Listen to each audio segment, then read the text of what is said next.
ये धान का बिचरा देखे हैं? अभी इस खेत में धान रोपाई हुई है, ये है ना राहुल जी, उधर भी कैमरा कीजिए।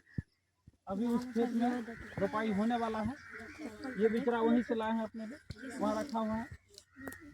धान अधिक से अधिक धान में कल्ला छोड़े, धान ज़्यादा से ज़्यादा बिचाए, वो कैसे होगा? धान रोपाई यदि हम लोग बिना वैज्ञानिक विधि का करेंगे तो बहुत बढ़िया नहीं उगेगा।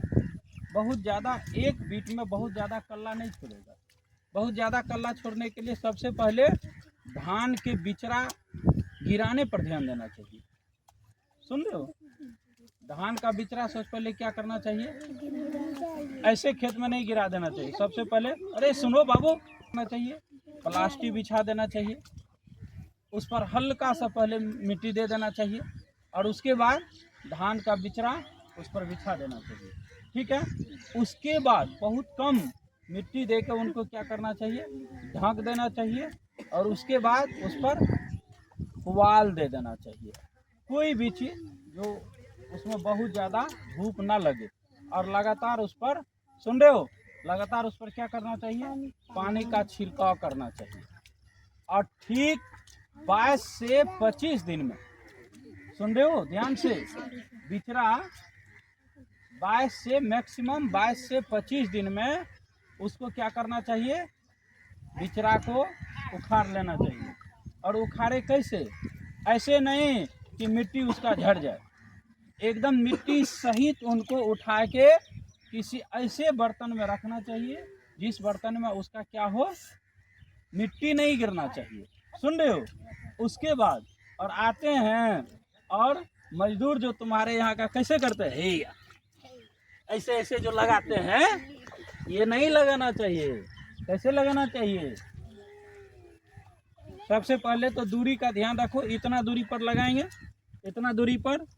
और वो कैसे? ऐसे हम लोग किए और एकदम ज़्यादा दूरी नहीं, बस ऐसे हल्का सा ऐसे कर दिए।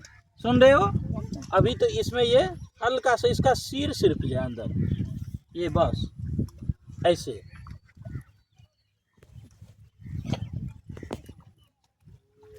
ऐसे।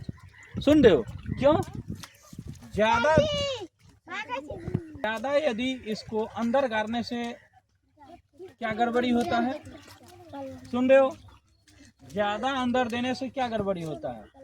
ये बिचरा का 1 से 2 पत्ता तक ही कल्ला छोड़ता है और जब उसी 1-2 पत्ता को तुम अंदर कर दोगे तो कल्ला किस में छोड़ेगा? वो तो मिट्टी के अंदर चला गया।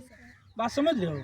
इसीलिए अपने मम्मी पापा को भी क्या बोलोगे, या गांव घर में भी, धान का जब हम बिचरा लगाएंगे तो उसका जो ये सिर है, रूट है, जड़ है, उतने ठो अंदर जाना चाहिए। ये नहीं कि एकदम यहाँ तक जो गाड़ देते हैं, यहाँ तक जैसे गाड़ दोगे तो धान बिटाएगा नहीं। मैक्सिमम उसमें 10 से 15 तक कल्ला आएगा।